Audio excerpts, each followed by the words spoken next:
I'm going to talk today about one of my favorite Dave Ramsey videos. Now, I'm not a huge fan per se of Dave Ramsey. I think some of his stuff is great, some is not so good.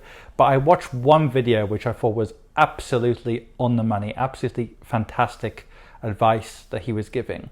Essentially, he was talking about a university study that was done via quite a big study. I think it was quite a big sample. And basically what the academics did is they looked at all the correlations possible between wealth. In other words, income, how much you invest, for how long, what kind of assets, all the things possible, literally hundreds of different correlations. And what did they find?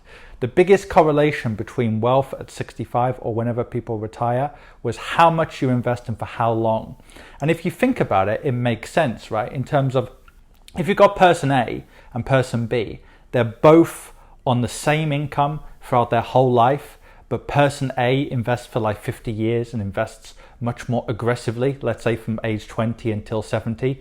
Person B gets slightly higher or even much higher returns, but it only invests for 10 years. It's common sense that person A is going to make more because of compounding, right? Getting 8% for 30 or 40 years is better than getting 12% for 5 or 10 years on a small amount of money. And the point though he was making on this video is so many finance people out there, they over confuse things. They say, oh, this is important, that is important, a fiduciary standard of duty, and using all these finance words that nobody gives a damn about. But when it comes down to it, the biggest correlation between the end results, how much total wealth you have, is just the simple things like getting good returns for a good amount of time. That doesn't mean other things aren't important. Of course, all the things we talked about on this channel are incredibly important. There's many things that will contribute to your financial success beyond how much you invest and for how long. All of those things are important. Ideally, you want to invest for a long time,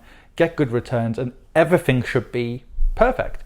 But there's a lot of people out there who actually forget the basics, that how much you invest for how long is actually the most important thing of all.